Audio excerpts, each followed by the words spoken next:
On a devant nous un pasteur qui essaye de plaider la folie.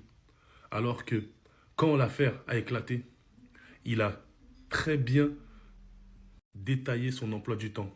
Il avait même dit qu'il avait pris l'avion lundi, revenu mardi, repris l'avion mercredi. Justice pour Mama Blanche. On est en train d'attendre le jugement du pasteur Marcelo. Par rapport au décès de son épouse Blanche Tounassi, comme vous pouvez le voir sur la vidéo que je vous ai mis au-dessus, il s'est présenté au jugement. Il est accusé pour s'expliquer sur le décès de son épouse Blanche Tounassi. C'est la famille Kandolo, la famille paternelle de Mama Blanche, l'épouse défunte du pasteur. On sait déjà que le pasteur a évité de venir au tribunal parce qu'il n'a pas ouvert son courrier. Il a reculé l'échéance. À plusieurs reprises, le courrier lui a été envoyé chez lui et l'instruction du pasteur à ses gardiens était de ne pas réceptionner aucune lettre. On voit ça juste comme une façon pour lui de se masquer et de se cacher de ses accusations. Ils ont même utilisé la ruse en lui envoyant un colis DHL. Et comme on sait que les colis DHL, il faut signer pour avoir le récépissé de réception. Et c'était une tentative de ruse pour voir si il refusait tous les courriers ou bien s'il refusait seulement les courriers du juge. Et par rapport à ce colis, là, bizarrement, le pasteur a signé ce colis, a réceptionné ce colis, mais il ne savait pas que dans ce colis, c'était un piège pour lui faire signer la réception comme quoi il doit se présenter au jugement. Il n'avait plus aucune excuse parce que la personne qui lui a livré le colis est un greffier en même temps DHL. Donc, il était obligé de se présenter au jugement. Donc, le pasteur s'est donc présenté au jugement avec une armée d'avocats. On sait que le pasteur a beaucoup d'argent. Donc, il a loué les services de plusieurs, voire même une dizaine d'avocats. On sait aussi qu'un de ces avocats a réquisitionné le fait qu'il n'y ait aucun téléphone admis à l'audience pour ne pas que la déclaration du pasteur soit filmée. Le jugement commence. Le juge va lui poser une première question. Monsieur Marcelo Tounassi, reconnaissez-vous Blanche Kandolo? Oui, il répète. Qui est-elle?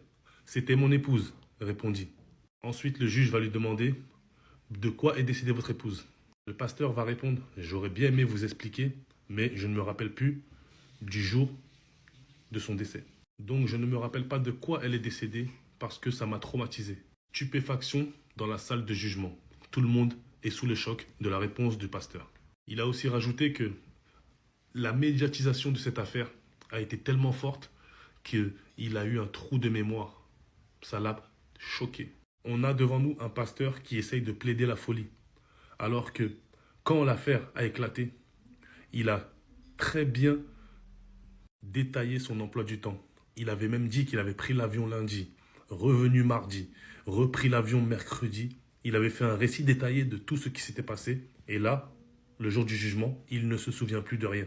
On sait déjà que Maman Blanche avait fêté vendredi le bac de son fils aîné, son premier fils, et qu'elle avait voyagé samedi et qu'elle était revenue mercredi dans un coffre pour l'enterrement.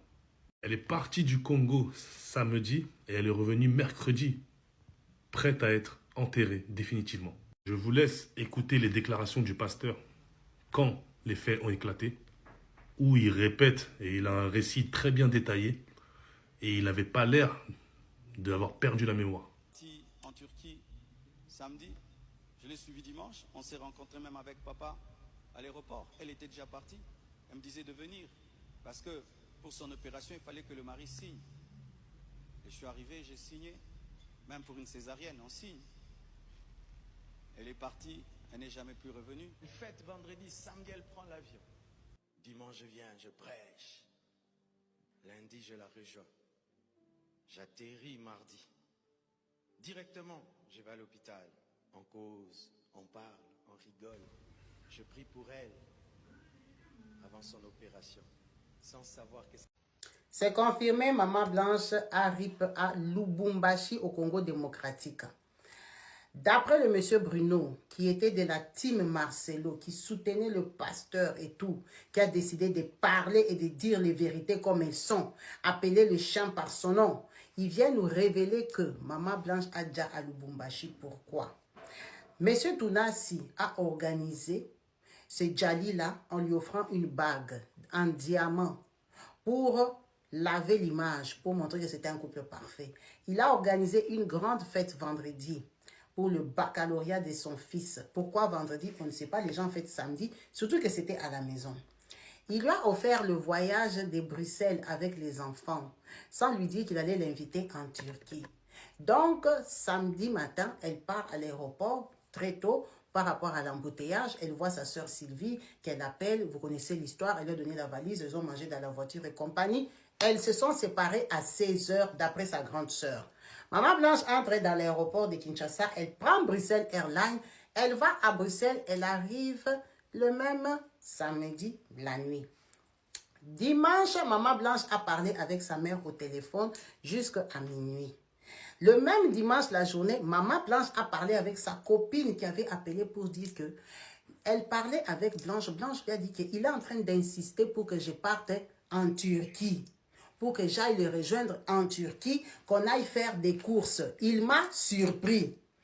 Elle a encore bien dit que le pasteur Yoni était en train de l'appeler, qu'elle doit partir, le pasteur est en train d'insister.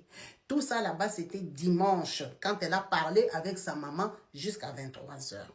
Depuis ce jour-là, dimanche, il n'y a plus de nouvelles parce que Maman Blanche, lundi, elle a pris l'avion le matin éthiopienne pour rentrer à Lubumbashi au Congo démocratique, aller prendre son chéri pasteur Marcelo pour qu'ils voyagent ensemble en Turquie.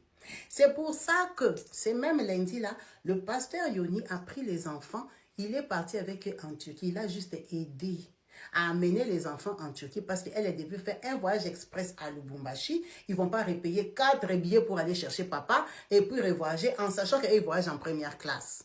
Donc, elle a dit, toi, pars avec les enfants en Turquie. Moi, je pars prendre papa à Lubumbashi. On prend le vol, on part en Turquie. On se retrouve en Turquie. C'est comme ça qu'elle se retrouve à Lubumbashi. Quand elle arrive à Lubumbashi, c'est lundi. Et tout ça, il n'y a pas de nouvelles, il n'y a pas d'appel parce qu'elle est dans l'avion. Elle arrive à Lubumbashi, elle voit son mari et puis on n'a plus de suite. Son mari prend le vol cargo, donc avion personnel. Cargo, air cargo, qui les ramène à Kinshasa lundi après-midi, en fin d'après-midi. Lundi soir, il prend l'avion comme tout le monde, éthiopienne, pour partir en Turquie. Il dit bonjour aux gens, il fait les selfies, il cause avec les gens le voient que le pasteur est en train de voyager lundi. Et c'est comme ça qu'il arrive mardi.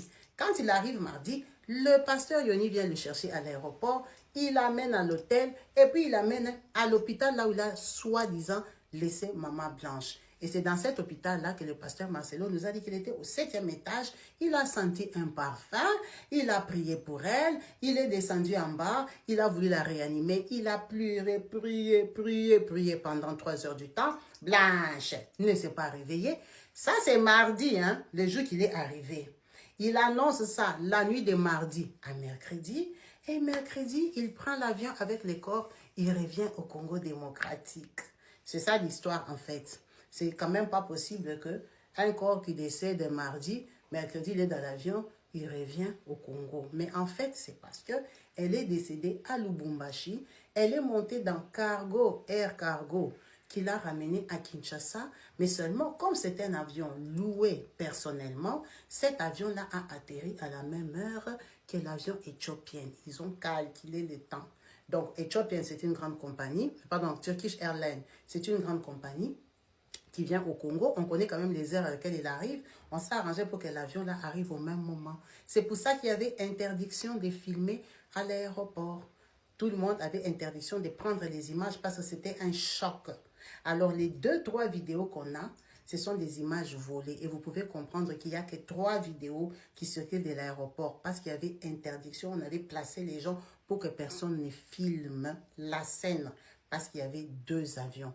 On avait tous compris qu'il y avait 2 avions. Mais seulement le problème est que lui, il est venu avec l'avion qui venait de Turquie et elle est venue avec les cargos qui venaient de Lubumbashi. Le problème qui est là est que ces cargos-là ne peuvent faire que des vols locaux. Il peut aller à Lubumbashi, Mbujima, Ikananga, Bunia, Kisangani et tout ça. Il ne peut même pas aller au Congo-Brazzaville.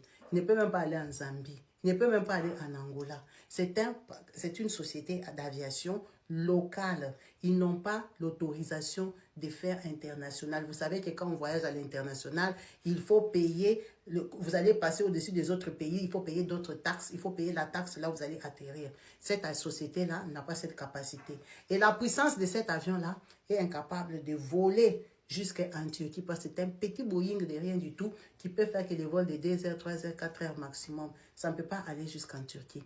Ils sont sortis de 2 avions différents. D'où pas d'image. Interdiction formelle. Je vais vous mettre le monsieur qui nous a sorti toute cette hypothèse pour vous confirmer que ça ne vient pas de moi, mais ça vient de la personne qui connaît l'histoire, qui est venue nous relater et nous dire qu'elle n'a jamais été en Turquie. Elle est partie à Bruxelles, donner ses enfants au pasteur Yoni. Elle est retournée chercher son chéri à Lubumbashi pour qu'il parte rejoindre les enfants en Turquie. On l'écoute et on regarde. De sa femme, Marcelo l'a commencé depuis des mois avant. Souvenez-vous que Marcelo a redemandé à mariage sa femme en lui offrant une bague en diamant. Ça faisait partie du plan. Marcelo devait soigner leur image, afin qu'après la mort de Maman Blanche, personne ne puisse lui soupçonner. Et ça a marché, parce que même nous autres, nous avons eu compassion de Marcelo. Lorsque j'ai appris que Blanche était morte, je me suis dit, aïe, les pauvres, il va succomber certainement, parce qu'il aimait trop sa femme. Or, c'était une mise en scène. Marcelo étant un bon, je dirais même un bon assassin, il a tout mis en place.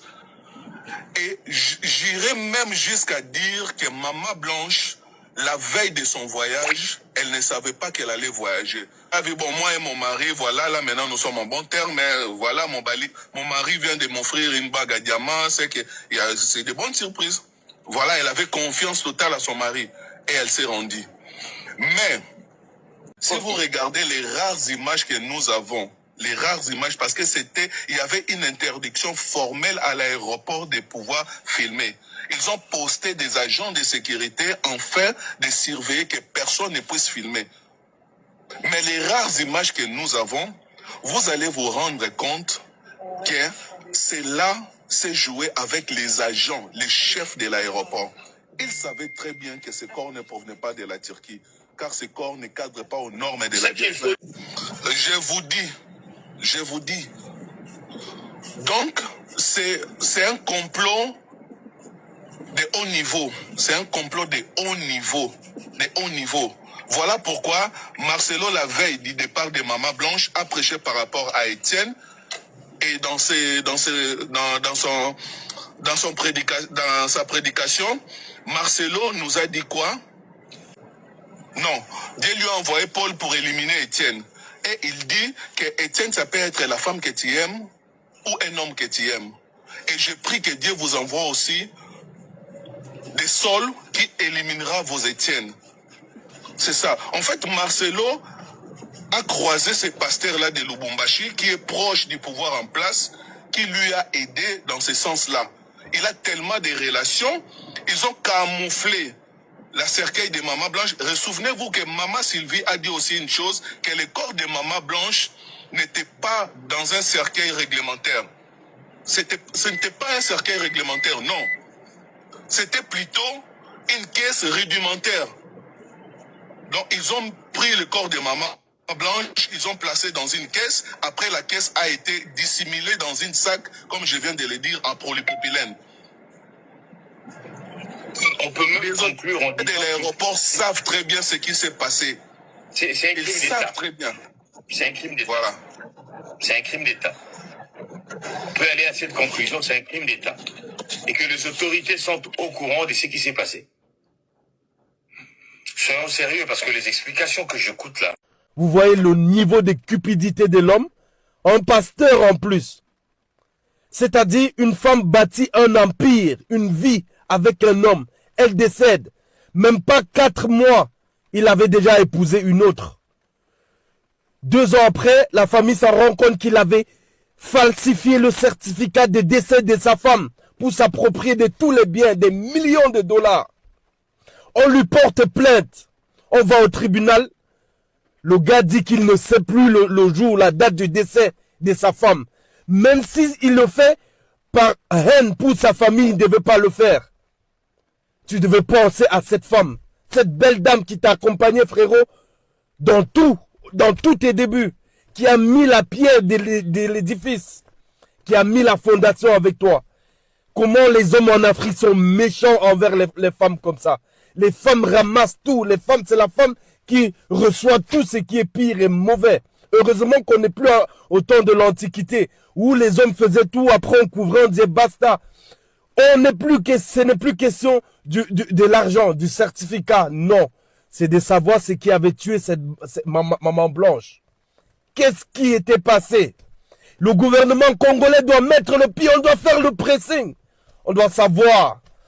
Parce qu'il est temps que ces bonimenteurs des pasteurs en Afrique, on doit les mettre à nu, les gars. Moi, je ne comprends pas. En tout cas, j'espère que l'État congolais, cette fois-ci, fera le travail jusqu'au bout.